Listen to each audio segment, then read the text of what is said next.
So in the previous video, I talked about how intersectionality interacts with structural systems in place when it comes to how women of color experience domestic violence and rape. And so in this video, I'm going to focus more on political intersectionality. So just in terms of what intersectionality is, right? It's basically thinking about identity with respect to how gender and race and class kind of all intersect together, because that's how our lives are, right? Our lives aren't only impacted by one aspect of our identity. And when it comes to marginalized identities, right, they all kind of intersect together. So when it comes to the experiences of women of color who are, enduring domestic violence or rape, right, there's a lot of different kinds of barriers that they can experience that differs from what someone more privileged might experience in this really unfortunate situation. So in the political intersectionality section, Crenshaw talks about how women of color exist within multiple subordinated groups, and they oftentimes have to kind of put one of their identities on hold in order to join another political movement. So when it comes to being or participating in anti-racist movements, oftentimes patriarchy is not addressed and they have to kind of put that to the side. Or if they are joining feminist movements, racism is not addressed, so they have to put that aside. So unfortunately, these social movements can end up perpetuating these other negative aspects of oppression that particularly impact women of color. And if we don't address this, then the problem isn't going to go away magically on its own. So unfortunately, women of color are forced to choose between different aspects of their identity in order to be able to participate in these various social movements. So when it comes to domestic violence and how it's politicized, an example of how they have to choose between different aspects of their identity is how Crenshaw discusses how the LA Police Department wouldn't, and specific advocates who are part of communities of color, wouldn't release information on crime statistics within certain neighborhoods because they didn't want to release statistics that showed how crime can, specifically domestic violence, can happen more so in Black and Latinx communities, because they didn't want to perpetuate the negative stereotypes that already exist about these communities. So someone could see this information and they might think, oh my gosh, these specific communities are more violent, even though that's not necessarily the case. However, think about the dynamics of poverty and crime and gender all kind of intersecting. And so what ends up happening then is that vital information isn't released about domestic violence, and specifically in terms of how it impacts women of color, and then again, they're erased. And so unfortunately, they have to deal with these stereotypes of Black men being more violent, even though that's not the case, but it's the ways in which this information is viewed and misinterpreted in a racist society, in a classist society. So unfortunately, this effort to kind of protect racial groups ends up further rendering the voices and the experiences of women of color as being silent. So these are examples of how political strategies are failing and end up upholding the gender and racial hierarchies more. She also talks about how you could have anti-racist politics and how that intersects with domestic violence. And unfortunately, she says that in some of the Black liberation movements, there's been a justification of being violent against women of color as kind of a justification of, oh, well, Black men experience racism, so they have to put it on women. And unfortunately, right, this is an example of how people of color have this added stress of thinking about the ways in which other issues such as domestic violence can be viewed negatively in terms of their race, in terms of their community, instead of just an issue that exists the way white people think about it. So whenever a person of color does something, or whenever there's like a problem, right, they're always viewed as a representative for their entire community, even though that's not how it should be. But what ends up happening is that with these anti-racist politics, right, there can be cultural issues with someone not wanting to shame their families, or they live within a multifamily household, or they are reticent to call the police, right, because of mistrust of the police and negative racial dynamics with the police. So this is an example of how anti-racist politics, which can help when it comes to racism or, decreasing racism, unfortunately negatively harm specifically women of color.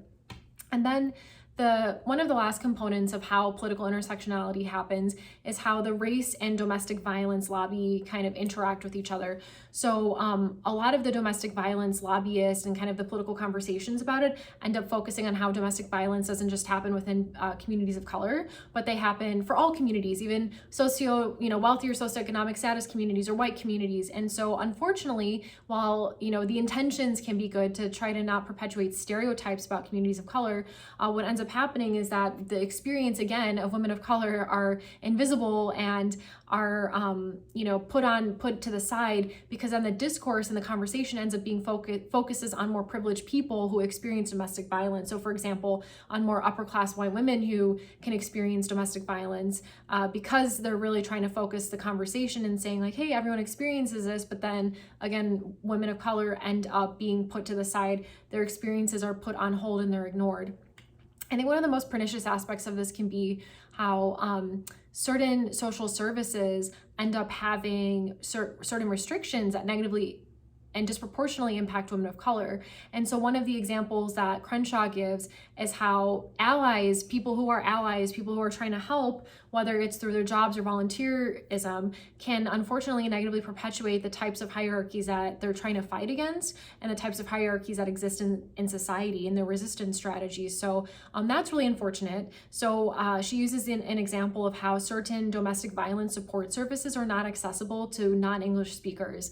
And so she talks about a case where there was a woman who her English wasn't quote unquote very fluent, and she spoke very fluent Spanish, and she had a family member who was able to help her with translation, and she was in a very dire, extremely violent situation she was trying to escape, but the social service wasn't willing to give her a space because she didn't speak English.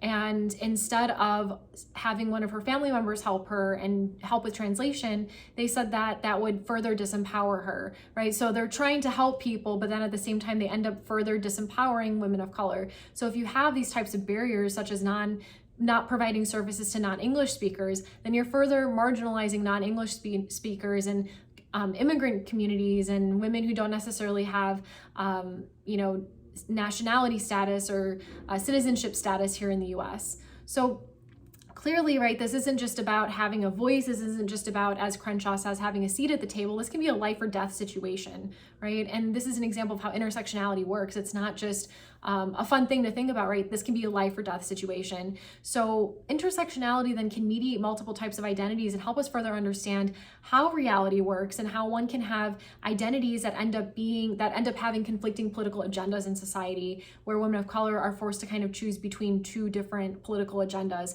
And of course, someone can say, well, these are just socially constructed categories, you're being too intense about this. Well, yes, these are socially constructed categories, but at the same time, that doesn't negate the meaningfulness of these categories and the impact these categories have upon our lives, right? All of the examples Crenshaw gives conveys how these categories have profound impacts upon our lives when it comes to socioeconomic status, when it comes to violence, right? These are really huge aspects of our lives, so we have to talk about it.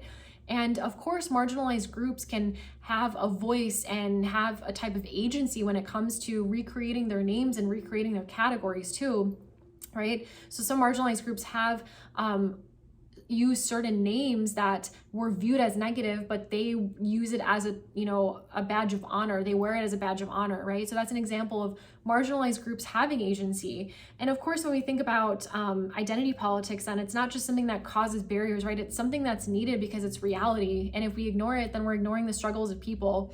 So intersectionality as a theoretical mode can really help us understand the needs of people who are marginalized in multiple ways, and not just solely with race and gender, but clearly class, sexual orientation, and ability status.